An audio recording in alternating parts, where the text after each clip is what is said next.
শুরু হয়ে গেছে। ফেসবুকে দেখলে দেখি টুকরা মাওলানারা, অনেক জাতীয় সংসদের সদস্য, নারী কেলেঙ্কারি, যারা আমাদের বাচ্চাদের দেখতে কষ্ট হয়, লজ্জা লাগে।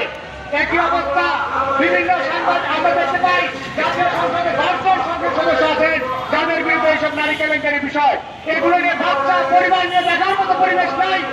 কি এবং আমরা অনেক বলতে হয়, জুলাই আন্দোলন হয়েছিল কোটা সংস্কার নিয়ে। আজকে কোথায় সে কোটা সংস্কার? এখনো পর্যন্ত সে কোটা দিয়ে ভর্তি পরীক্ষা, চাকরির ক্ষেত্রে সেই বৈষম্য। 1972 সালে বাংলাদেশে যখন মুক্তিযুদ্ধ যাচাই করা হয়, মুক্তিযুদ্ধ ছিল ৭৮,০৯৫ জন। আজকে 2026 সালে 14 বছর পার হওয়ার পরেও নতুন নতুন মুক্তিযুদ্ধ আছে। মুক্তিযুদ্ধের সংখ্যা এই গরিব রাষ্ট্র সীমাবদ্ধ নয়। আমরা দেখতে পাই বিভিন্ন তারা বিভিন্ন নামে বেনামে তারা অসুস্থতার খবর দিয়ে তারা টাকা সেখানে আত্মসাৎ করতেছে, সরকারের টাকা অপচয় করতেছে।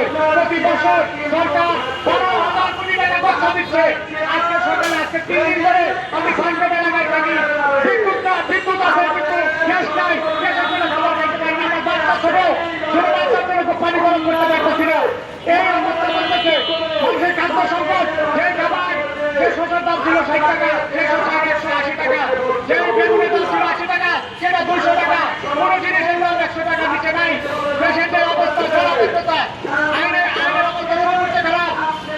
যদি এখন বলি কোনো লোক বাসা থেকে বের হলে সেবা নিরাপত্তা বাসায় যাবে, তার কোনো নিশ্চয়তা নাই। এই কথা বললে সরকার বলবে সরকারি বিরুদ্ধে কথা বলে। সবাই জানে আইনের সর্বোচ্চ অবনতি বর্তমানে বাংলাদেশে চলছে। কেউ নিরাপদ নয়। পাশে এখানে সাংবাদিকদের এখানে করছে, গতকাল এক সাংবাদিককে গুলি করা হয়েছে, পরশুদিনে করা হয়েছে। এখানে গত 2 বছরে প্রায় 30 জন সাংবাদিককে মেরে ফেলা হয়েছে। কোনো বিচার নাই। বিচারহীনতার বাংলাদেশ, এই বাংলাদেশ চাই নাই। আমরা সুস্থ সুন্দর বাংলাদেশ চাই। কংগ্রেসের মূলনীতি সুস্থতার রাজনীতি সরকারকে সহযোগিতা করবো। আপনি জনগণের নিরাপত্তা দিন, খাদ্যের নিরাপত্তা দিন, চাকরি নিরাপত্তা দিন, কোটাহীন বাংলাদেশ গড়ে তুলুন। বাংলাদেশ কংগ্রেস আপনার পাশে থাকবে। অন্যথায় কেউ আপনার বিরুদ্ধে কথা না বললেও জনগণের পক্ষে কথা বলার জন্য বাংলাদেশ কংগ্রেস আছে।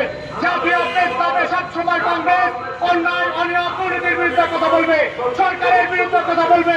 এতে যত বাধাই আসুক এই সরকারের বিরুদ্ধে আমরা জনগণের অধিকার আদায় করতে যা করা লাগে তাই করবো। অদূর ভবিষ্যতে এর চেয়ে বড় ধরনের কর্মসূচি আমরা গ্রহণ করবো ইনশাআল্লাহ। সকলের সহযোগিতায় চাই এবং আপনার বাংলাদেশ কংগ্রেসের ছাতার তলে আসুন। আমরা জনগণের পক্ষের দল। আমরা কাউকে কোনো কিছুর আশায়, নিজের আশায়, কংগ্রেসের আশায় সরকারের সাথে মিলে যাওয়ার নয়। জনগণের দল, কংগ্রেস দল। ভালো থাকুন। আল্লাহ হাফেজ।